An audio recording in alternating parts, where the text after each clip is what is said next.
I'm in front of Gracie Mansion, sitting down and talking with Mayor Eric Adams. Do you believe we should close the border? Yes, we should. We should control the process.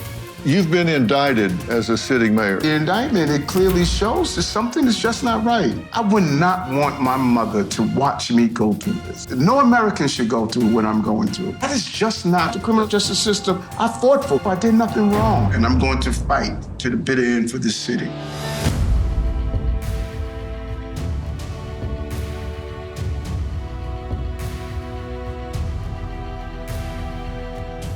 I'm out working in the field again in New York City. This time I'm in front of Gracie Mansion, the home of Mayor Eric Adams. And we're going to sit down and talk about all things having to do with running the biggest city in the United States.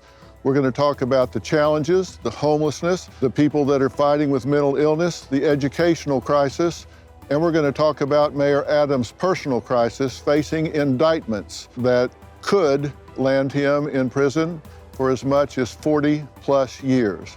Mayor Adams, you currently face federal charges for bribery, fraud, and soliciting illegal foreign campaign donations. Based on what I read, it's clear that if it's campaign violations, I know I don't violate the campaign. That's right.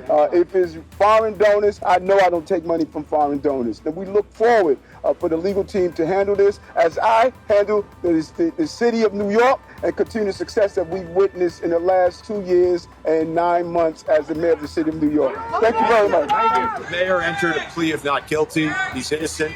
We expect these charges to be dismissed. Well, Mayor, thanks for sitting down with me. I want to begin by thanking you for last night, taking me down into the subway and showing me the initiatives that you and your response teams are taking with the mentally ill and the homeless that are down living in the subway and getting out of the weather down there.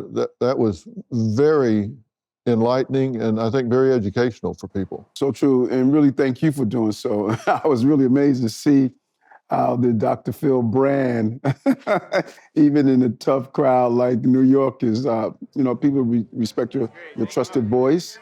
And I think your real approach to the real problems that we're facing, and that personifies the real problem. The complexities that are associated with people who are dealing with not only severe mental health, but those who are silently dealing with depression and all the other forms of mental health. It is played out in our subway system. It really is, and I think that's just one prong of the issue because there are so many that aren't there. Maybe they're one paycheck away from being there. Maybe they're one life experience away from being there that are living all around the city and they're alone and they're suffering from loneliness. And we talked about that some last night because that is a real issue, a real problem that impacts longevity. It impacts people's resiliency if they have a disease. And of course, those people are suffering from loneliness. Can you imagine? I know you can, but people need to think about how long the nights are when you have nothing to do, nowhere to be, to just sit there and nothing to look forward to, no hope. The hours are just dragging by forever. Right, and you tend to start to exist and no longer to live. And, we ignored for many years how loneliness plays a major role in the social determinants of health. Yeah. And other countries, they start to look at loneliness czars and they really started to focus on that. And, we come from a culture where it's like, suck it up, step up a lift. These things don't impact you. But it does, and it impacts us in many ways, and we have to, number one, acknowledge it if we want to resolve it. And I'm hoping that our city start to do, like others have indicated they're doing, of becoming trauma identifiers, identifying when people are going through trauma, not only who are coming for your services, but even your city employees. Our city employment is that vicarious trauma all day, every day. You're hearing the pains of people, and people don't realize it, but it plays on you in a real way. New York is a sanctuary city. Yes. Will it continue to be in the future? The idea of sanctuary city and those who are parole into the country has been conflated. We need to clearly understand what a sanctuary city is. A sanctuary city, this was a law that was passed by former Mayor Koch and was also modified by Mayor Bloomberg. What it states is, if you are here in this city, you have a right to services. You have a right to go to the hospital to get medical care. You have a right to have your children educated in our schools. You have a right, if you're a victim of a crime, that someone is going to respond to you. You have a right to use the basic services of the city. Because if you're here and you buy a loaf of bread and you're paying taxes, those are tax dollars going to coffer. No one's telling you that if you are an immigrant, documented or not, that you don't have to pay your taxes for those items. So because of that, you have a right to the services in the city. That's what a sanctuary city is. In addition to that, New York City has a right to shelter law that tells you if you are in New York City, you have a right to have shelter. No one thought that was going to mean 225,000 migrants and asylum seekers. This was a lawsuit that was passed years ago when a group of men who were homeless did not have shelter, and that lawsuit was passed and put in place. That is different than what we are experiencing right now with the migrants and asylum seekers. Both the sanctuary city law has nothing to do with that. These people are paroled into the country, and when they're paroled into the country, if they come here to New York City, then our right to shelter laws kick into existence. All right. And you had a system for sheltering people here, meeting that law that would accommodate 40, 50,000 people? Yes, we had, when I came into office, we had 65,000 people in our care already. With the migrants and asylum seeker crisis, that's an additional 220,000. That overwhelmed the city, this city. And the right to shelter law, we went to court and fought for this. The right to shelter law never was intended for humanitarian crises of housing everyone across the globe. As the law was in place before we challenged the right to shelter, it stated you could come from anywhere on the globe, come to New York, and stay on taxpayers' dime for as long as you want inside our shelter system. That just made no sense. These are two different things. Yes. People that say, okay, New York, you thought it was so great to be a sanctuary city, now you got to house all these people. That's not part of the sanctuary guidelines. No, it's not. The reason that you're housing these people is because there is a law that has nothing to do with sanctuary. Not at all. It's not really well defined what sanctuary city means, but you could throw all that label off and you still have the law that says you come here, you have a right to shelter. Right to shelter. It was over 40-something years that law was in place, right to shelter. What we did is we went to court and we said to the court that this was not the intention of right to shelter, that we will house anyone from anywhere on the globe that comes here. We must pay on taxpayers' dime their right to shelter. And the court agreed with us, and we were able to make some modification in that when it comes down to the migrants and asylum seeker crisis, this is a humanitarian crisis. That is not what right to shelter was put in place for. Okay, but you're still housing these people. No, this is what we did. This is why we were successful, because this is so important. We put a timeline on it. We were saying now to the migrants and asylum seekers that you can't come here and stay as long as you want. We're now giving you 30 days if you're a single adult, 60 days if you are a family with children. And within that time frame, you have to find your path. Now, that 225,000 that we've had, 170,000 went on the next step of their journey. Some decided they want to be reticketed back to the countries that they came from. Some went to the destinations that they wanted to go to in the first place. But 170,000 have moved on. We took a lot of criticism. People said we were inhumane for giving people a deadline. They attacked us for it. No, what's inhumane is having a child raised in a shelter system. You're less likely to graduate from high school if you're in a shelter system. And if you don't educate, you will incarcerate. Every notification on your phone announces another wave, a hurricane threatening lives, an East Coast labor strike threatening our supply chain, an international conflict threatening our peace. or an assassination attempt threatening our democracy. Supply chains for medications can be unreliable, but there's a way to feel safer in this uncertain world. Please research how to get your own supply of medications in case of a small or more significant emergency. I urge you to invest in a JACE case today. It's an emergency medication kit containing life-saving antibiotics that treat the most common and deadly bacterial infections. You'll fill out a simple online evaluation and customize your case to include add-ons like ivermectin, EpiPens, and more. The time to prepare is right now.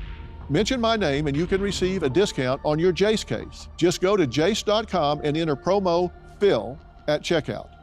That's promo code PHIL at jace.com. Get the right meds the moment you need them.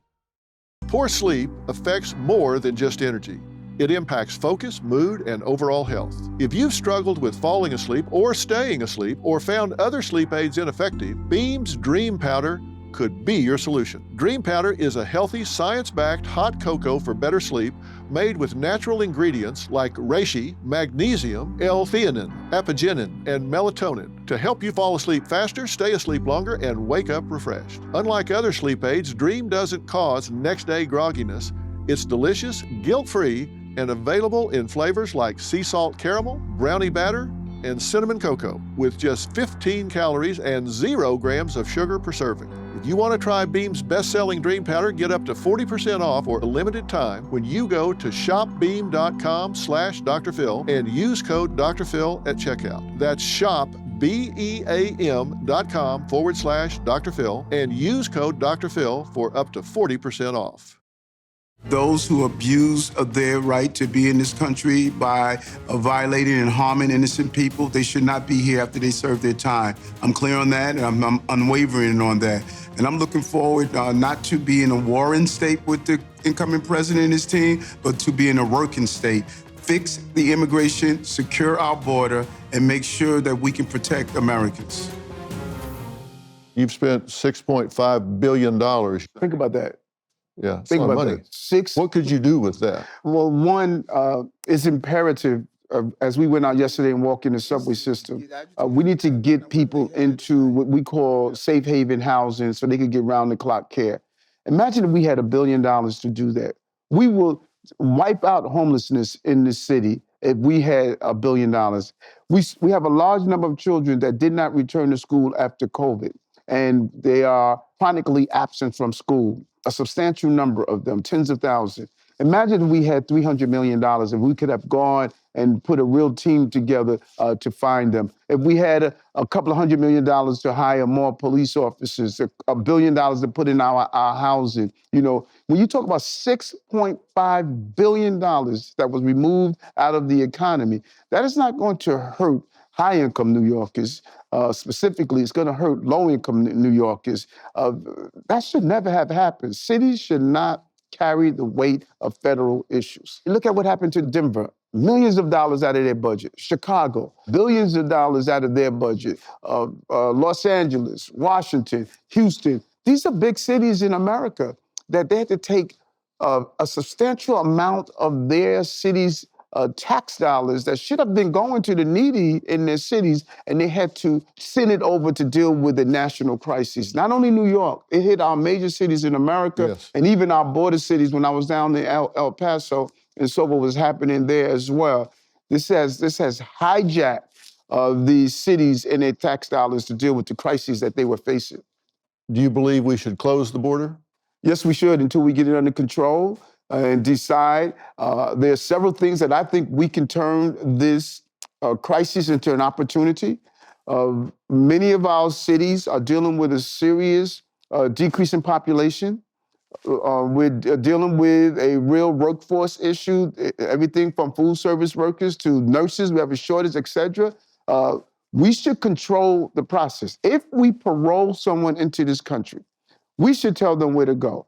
Here's we have a population problem. Here we have an employment problem. You go here for 3 years and then you can determine to move throughout the country. You should not dictate where you're going into the country. There should be a symbiotic relationship. You go where we need you to go. And then we should not be allowing and paroling in those who are gang members, those who have a history of violence. We have to do a better vetting job to make sure that whoever is coming into our country is coming here because they believe in the American dream. I know you're a Democrat mayor, but so many things you're talking about are cultural issues that should be nonpartisan.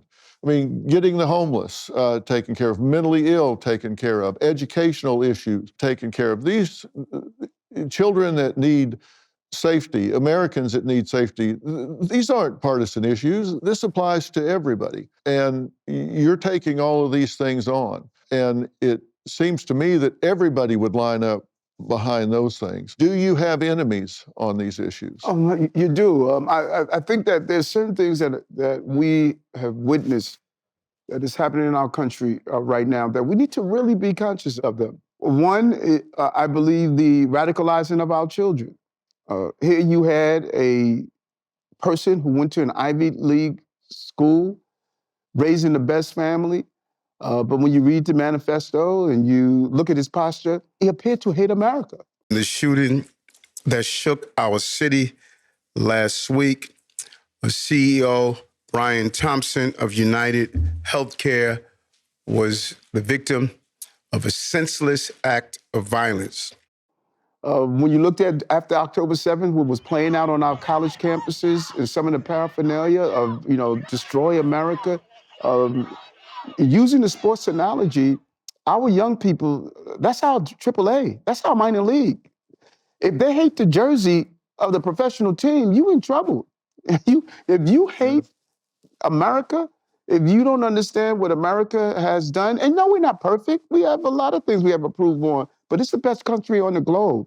And so I get criticized, and many people are criticized for one reason. They love America. Right. There's something wrong with you for loving America, a country where a young man is dyslexic, and now he's elected to be the mayor of the greatest city, I believe, on the globe, only in America. And so, yes, there are those who their agenda is they hate our way of life. Right. And we need to be honest about that. And they want to hurt our way of life. And they're the numerical minority, but they're the loudest, they are organized, and they have a lot of partnership and a lot of legacy media. We have to be honest about that. You're mayor of the biggest city in the United States, and you look at crime statistics, for example, and in New York, you've been able to really fight the battle against crime, violent crime, murders, muggings, rape. You're making progress across the board, correct? Yes, we are. And we have continuously witnessed a decrease in crime throughout my administration. I inherited a city where we were looking at a 40% increase in crime. We were in the midst of COVID. No one wanted to come back on our subway system. No one wanted to use the office spaces, small retail shops. We were in a dark place, and it was aggravated by some of the crises that COVID produced for the city and the country. And, the amazing work of the police department. These men and women couldn't social distance. They couldn't operate remotely. They had to be out there every day, and they did just that. And I knew I had to deal with not only rebuilding the city, but rebuilding the morale of our officers by giving them the salary that they deserve, giving them the equipment they deserve, and giving them the support. And they answered the call, and I'm really pleased of what the NYPD was able to accomplish. Has that been the key in getting crime down? Are there other things that have contributed to it? Because I think people across America want to know. All the polling that went into the presidential election, across the board, people said number one was affordability. They wanted to be able to afford their lives, take care of their children, and second was security. And that included border security, but it included security of all kinds. They wanted to feel safe in their communities and in their homes. And as you know, I have a relationship with the NYPD. I know a lot of these officers and leaders, and they'd lay down in traffic for you because you have their backs. Are there other things that have contributed to lowering the crime rate in New York? Yeah, one of my favorite quotes is from Archbishop Desmond Tutu. We spend a lifetime pulling people out of the river. No one goes upstream and prevent them from falling in the first place. We have been operating in our cities, in our country, with a real downstream mindset. we wait until people fall in the river, and then we create all of these programs and spend billions of dollars of how to respond to the crises instead of how do we prevent the crises. So I embraced an upstream mindset at the beginning of my administration. And what did that look like? Doing dyslexia screening in our schools. I'm dyslexic, and I was undiagnosed until I got to college. 30 to 40% of our inmates that are in our prisons and jails are dyslexic. Right. That means that instead of giving them the services that they deserve so they could be functioning in our society, we wait until they believe they're dumb and they commit predatory crimes and end up in our jails. We wanted to stop that by doing that dyslexia screening. And also around health, what we have done proactively around health, what we have done around foster care children. We have 600 to 700 foster care children that age out every year, and we know what happens to them. They fall through the cracks, victim of a crime, participate in crime, homelessness, mental health.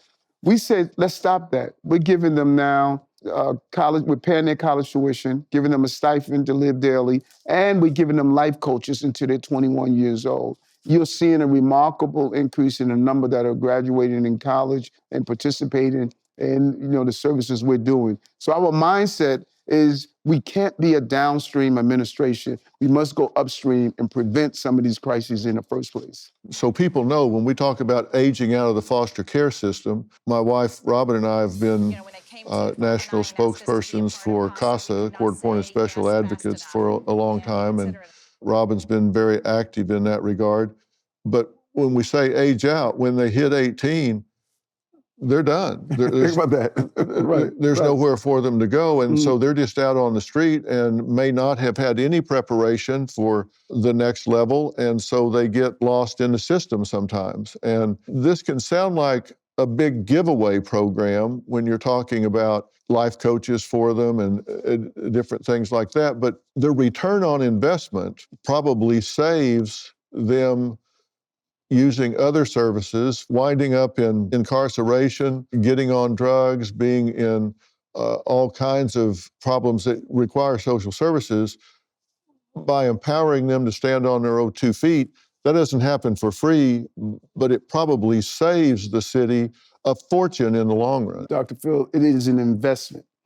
And we have the program is called Fair Futures here, but it is an investment. And what we have failed to do is identify how to invest in the future.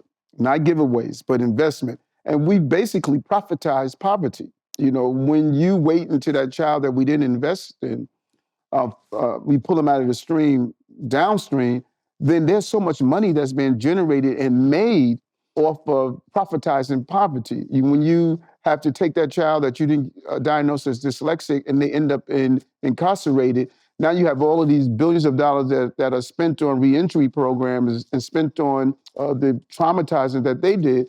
That is profitable. And so there's no real incentive, to be honest with you, in changing to an upstream mindset because there's so much money that's being made downstream. And then when you look at the victims of who's being made for it, their poverty, their Black and brown, their other ethnic groups that are living in low income. And so the voice and incentive of the money that's being made downstream is just mind-boggling. And I said, no, we need to stop that. We need to go upstream and make the investment. And it's almost 1/10 of what it costs pulling people out of the river. Yeah, and who's profiting from this, generally speaking? There's a whole list of professional entities that deal with downstream management and responses. And it's not to say that they're wrong, because someone must deal with pulling people out of the river. Right. But what we must do is refocus our attention to an upstream model because it's more cost saving, it's better for taxpayers, and it does not perpetuate the continuation of the problem that we're facing. Yeah, because if you do it downstream, what you're doing is you're managing it, you're not healing it, you're not changing it. Well said.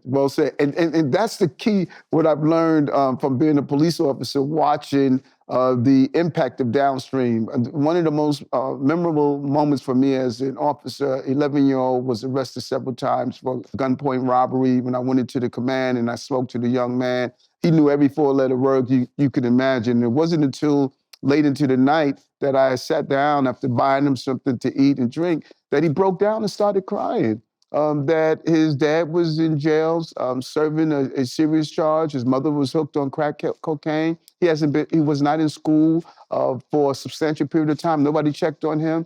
So that's the system collapsing. Yeah. And if we don't stop that mindset, then it's just a revolving door and it never ends. We're treating the symptom and not the underlying cause. And we need to stop treating the symptoms because the symptoms will always be there. It's just another pill. You know, my dad used to say, Christmas is when people who don't know each other all that well get together in a space that is too small to spend too much time together. Dr. Phil here with your Mental Health Moment, Holiday Edition, brought to you by my good friends at Michael's. Your one-stop holiday shop to make the season bright. With everything you need to create a joyful holiday ambiance for every style, space, and budget. Now, some people love having their entire extended family sleep under the same roof for the holidays. But if you don't like sleeping on a sofa and sharing a bathroom with your 12th second cousins, getting a hotel or motel room nearby just might be worth its weight in gold. Now, maybe the kids want to stay at grandma's and sleep on the floor and play Uno until 3 a.m., but you can get away and take a shower and a nap. You might even turn it into a mini honeymoon. Break the mold and do what works best for your family. Not what I should do, must do. What will make it much nicer for the holidays for everyone is what you want to focus on. This is not a time that should be stressful. This is a time for common sense and saying, hey, what really works? And maybe what really works is not what's always been done. It's what works for your family and your situation. And sometimes that means taking a step back and not being quite so intensively together. Thanks again to Michael's for ensuring that holiday enthusiasts and last-minute shoppers can find what they need when they need it.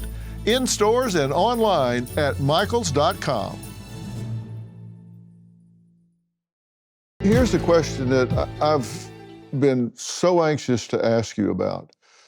I believe that the education system in America across the board is subject to immediate collapse. And we've got a couple of 100,000 vacancies among teachers. We've got another 100,000 plus that are teaching without certification and training. So we got 300 plus either empty or uncertified teachers. We're seeing standards dropped. When you and I went to school, 90 to 100 was an A, 80 to 90 was a B, 70 to 80 was a C. Now, they're just lowering the standards where you start with a 50 and you can pass with a 55. I mean, just show up, put your name on the paper, you pass. And 19% of graduates are functionally illiterate. And now we're getting ready to see what I believe is a huge national crisis with the collapse of our education system. You've got almost 7 million residents in New York City, biggest public school systems in the country. What are you doing to deal with the educational crisis? So it's so true. Two areas that keep me up at night when it comes down to the future. One's law enforcement. We're seeing a complete collapse and erosion of law enforcement. And the second is education. And those are two entities that we spend a great deal of taxpayer dollars. And are we getting a return on our investment? When you look at the reading and the math scores across the country, how dismal they are, how many communities are reaching proficiency in reading and math, and what are we doing with our children in our schools? And so now we're looking at how, when our children finish their educational experience, how prepared are they? I went to speak with a group of my educators the other day, and I took the original Alexander Graham Bell clock that was made, and I showed what the classroom was for that period of time. and children were sitting behind the desk learning. Then I said, well, here's the telephone of today, the smartphone, and here's the classroom of today. It's the same darn classroom. Yeah, hasn't changed. We've evolved Yeah. in, the technology, but the classroom is still the same. So we're zeroing in on not only must our children be academically smart, they have to be emotionally intelligent. How do you manage your emotions? How do you have those basic skills of communicating, critical thinking, working in groups? How do you learn to just express yourself and think differently? And then we need to getting out of the fishbowl of education. The purpose of going to school is either to start your own career or to be involved and be employable. So why shouldn't the people who are going to describe what skill set our children need to be employable, they should be part of the curriculum. They should be the partner and say, this is the young man or woman and what I need them to have when they come to seek a job or when they start their own company. And I think that we were too tied just basically to the historical roles of education and needs when the globe around us changed. And so we have real partnership with internship, real partnership with real work experience for our young people. We are allowing them to do some of the items that they need to be prepared for the future. Like we teach them breathing exercises, meditation in our schools, healthy food so we don't feed the healthcare crisis. Yes, we're dealing with the 3 R's, reading, math, and those essentials, but you need to develop the full personhood of our children so they can be prepared. You and I know, I did 22 years in the police department. Our babies are not going to be around sometimes for 22 weeks. Right. They're going to have so many changes, right, and they must be prepared for those changes in a real way. Well, are we teaching the wrong things, failing to teach the right things? Is that what you're saying? And we've got to do something. How we're graduating 19% of the class that can't read, I don't understand. And it seems to me that we do need to be teaching maybe computer coding, maybe AI skills, maybe things that match what the challenges are today that didn't even exist back then. And maybe this would motivate kids to want to go to school if they knew, hey, I can sell these skills next year if I was learning something now instead of following a curriculum that's 50, 100 years old. And that's the goal, and that's what we did. We changed our entire reading curriculum against what was normally being done, and the entire state is following us, and we believe the country is going to follow us. We were basically not using the right methodology. Chancellor Banks, the former chancellor, was extremely aggressive, innovative, in saying we need to do it right. We can't do what we've always done, and we're doing the same things with math as well, just thinking differently, because you're right. The reading is not only your desire to get a high grade on your test scores, it is how you're going to function in life. It is how you're going to have the quality of life that you deserve and what we should be preparing our children for. Well, no question about that. And most of those in the prison system are poorly educated. They're not literate. They don't have job skills. And the population that is functionally illiterate, poorly educated, dropouts, are much higher at risk for winding up in prison than those who have. And those who get educated while they're in prison, their chance of winding up back in prison is 16%. Those who don't get educated while they're there, their chance of coming back is about 85%. What you're saying is so important. And not only that, it feeds into what I stated earlier. I have been to Rikers Island, our jail, more than any man in the history of this city. And when I go there and I ask the inmates in groups and gathering, raise your hand if you have a learning disability. 8 out of 10 raise their hands. The real crime is not only what they committed, but it's the fact that we did not diagnose them and give them the support they needed at an earlier age. We are producing the criminal behavior because people don't believe they have a place in our society, and they do if we do a better job. And we're doing dyslexia screening in our jails so that we can show them while they're there, they can get the education that they need, as the numbers that you just pointed out. So again, return on investment. Exactly. And that's the key. The key is, are we investing in the right things? And we have to be honest and willing to do in this administration.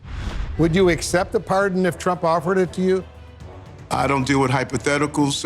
I have an illegal team, and they're going to manage anything that's possible to deal with these charges that should have never been brought on me in the first place.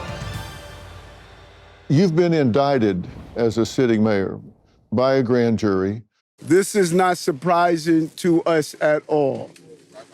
The actions that have unfolded over the last 10 months, the leaks, the commentary, the demonizing, this did not surprise us that we reached this day. My attorneys would take care of the case so I can take care of the city.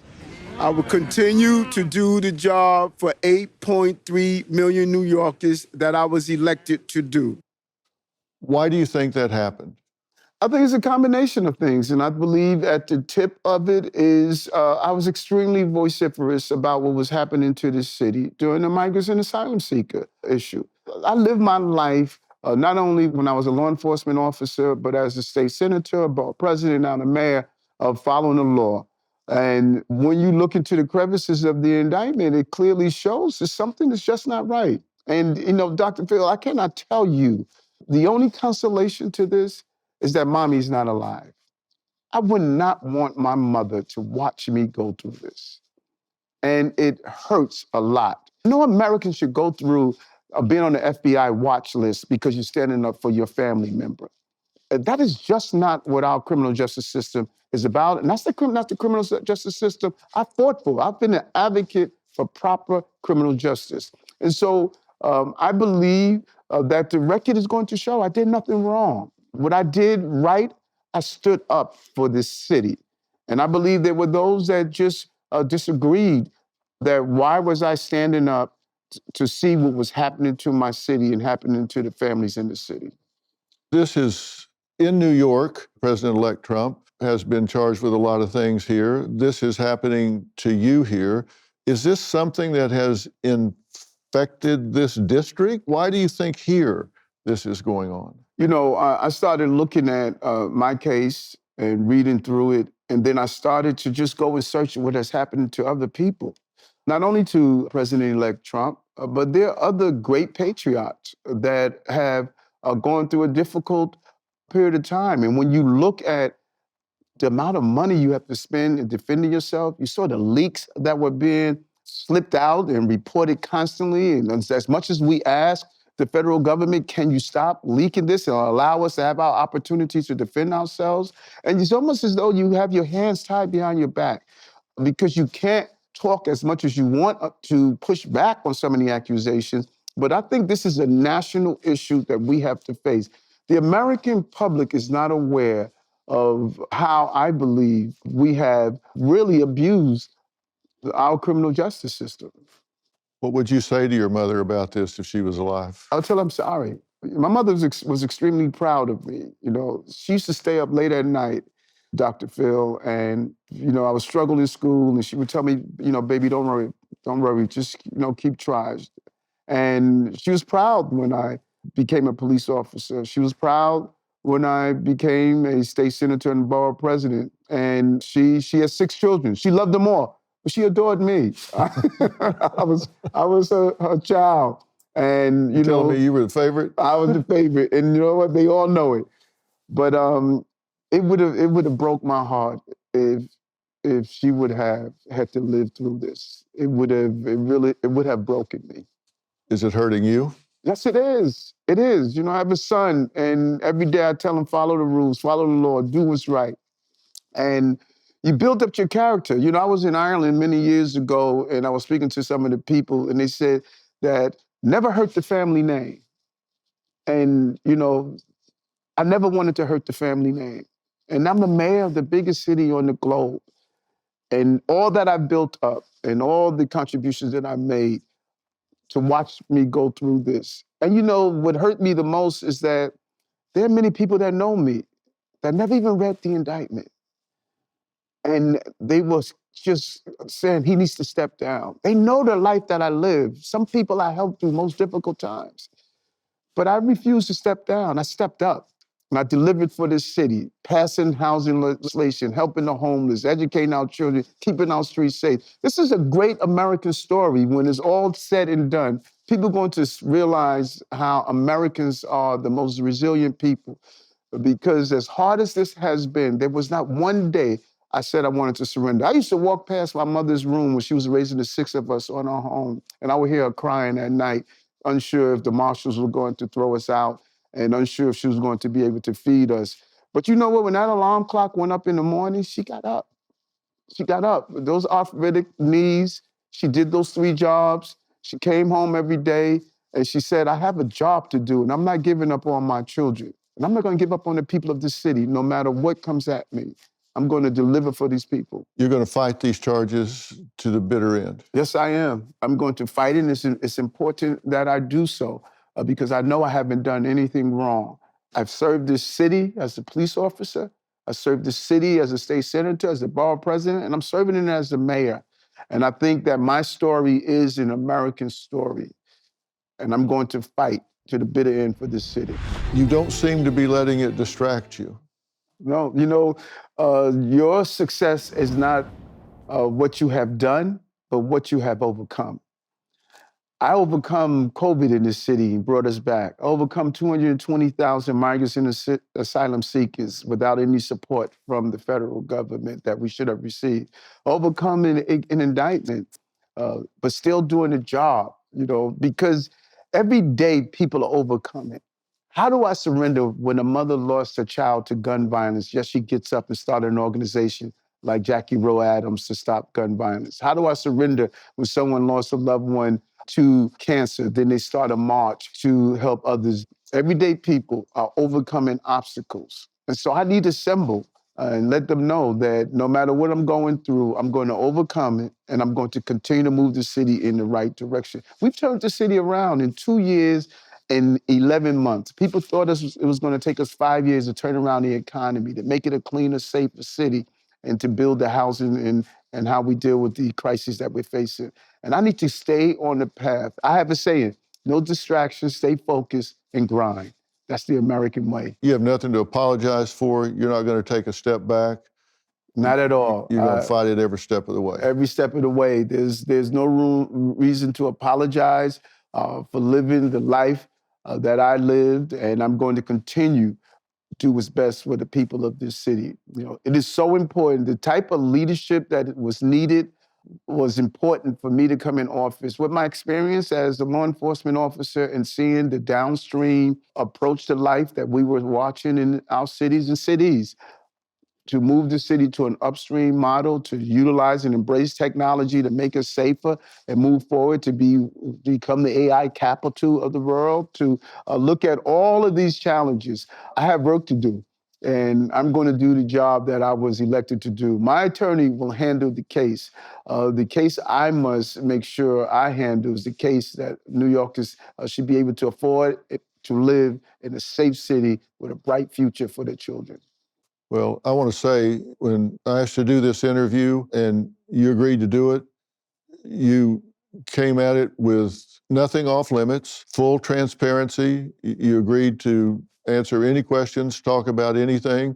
There weren't any guardrails or guidelines. And I appreciate your transparency and openness, and I appreciate your trust that I'm going to tell this story and get it out there. That's what we do at Merit TV, and I appreciate your trust in us and telling this story. So I think that your platform is crucial.